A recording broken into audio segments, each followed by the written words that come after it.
Hello everyone, my name is KelSounds, and today I want to show you my process for how I recreated the regular show intro.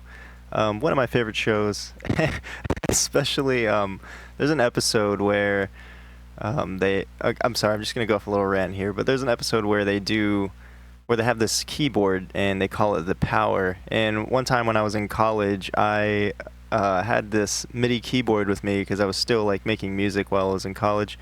And some of my roommates had the idea to grab a Sharpie and put the Power on this keyboard. And I was like, that is the best idea ever. But yeah, I just want to show you guys my process for how I recreated the sound.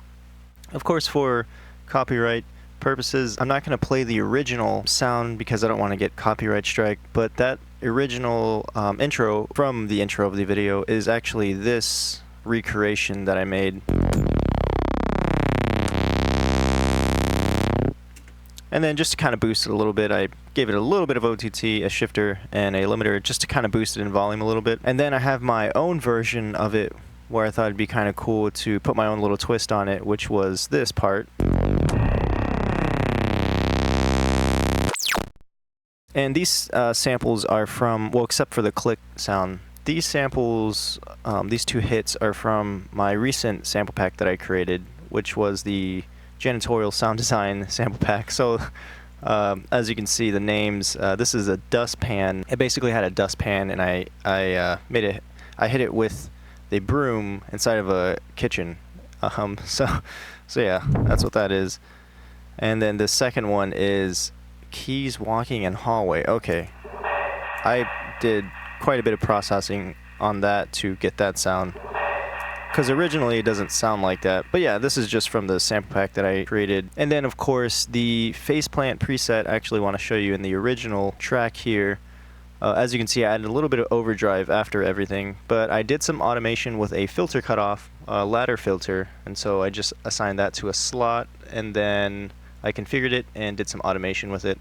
But pretty much all this sound is two saw waves, and one is a little bit more detuned than the first one, so it's at like 0.11 for the semi-cent. And then I added some saturation with this ladder filter, and then I added some more saturation with a faturator just to give it some more color. And then of course, after everything, I went ahead and put overdrive on it, which just makes it a thicker sound. But yeah, all this is two sawtooth waves with a little bit of detune, a ladder filter, and a faturator, and another filter that's doing some cleanup on the low end. Because when I was listening to the original, I noticed there wasn't as much low end, so I tried to recreate it a little bit, and I just added a high pass. And then of course I added a limiter to kind of boost it a little bit, just because it was a quieter sound, and that's how I got this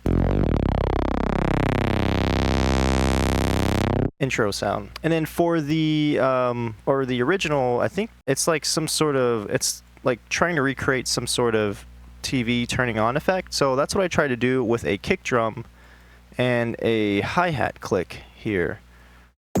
So I just layered those, and I put some processing on the kick. So I put an overdrive, a shifter, an EQ8, which is doing some automation. I just got to find which band it is. Oh, here it is. Okay, so band 8. Yeah, it's a low pass automation. And then I went ahead and added some redux because I noticed, I think there was like some aliasing in the original when it made that click sound where it's like turning the TV on or off, I think. And then there's like another click sound that's like turning off the TV or something. I think that's what they're trying to recreate, is like a TV turning on and off. Yeah, just to try to recreate that sound, I layered a kick and a hi-hat click. And then once everything was processed, this is what it sounded like.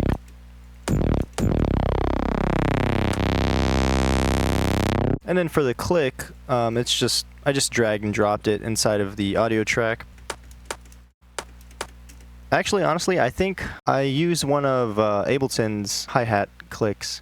So yeah, this isn't from a sample pack or anything that I have. This is just a click that I use from Ableton, one of their audio samples. That's pretty much the original. And then I went ahead and duplicated the preset and pretty much everything from this group and added it down here for my own twist. And yeah, the preset is the same. The only thing that's different are these effects hits and the positioning of the click.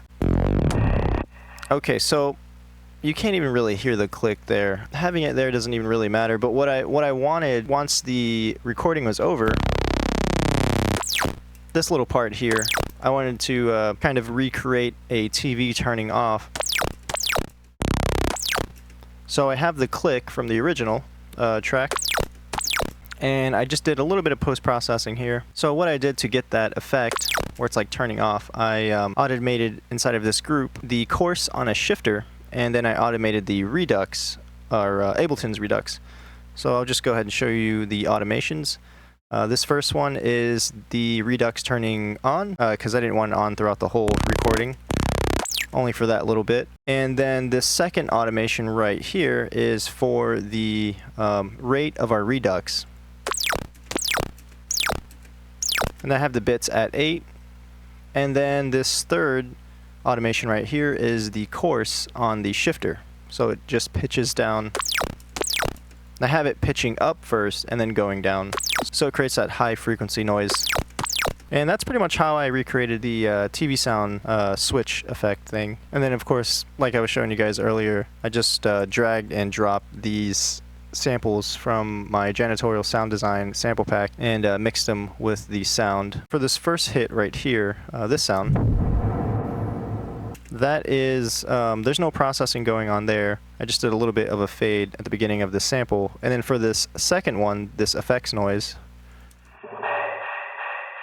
what I did for that was I just put an EQ8 on it, did a high and low pass cut, and then I added a delay and did some automation with that. And then I put a utility on it and turned down the width a little bit just because it was panning too much to the left and the right.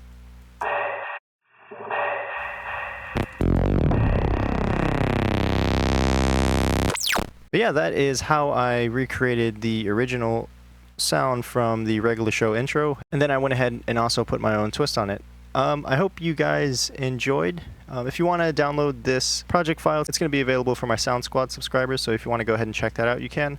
But yeah, I hope you guys have a great day, and I will see you in the next one. Adios.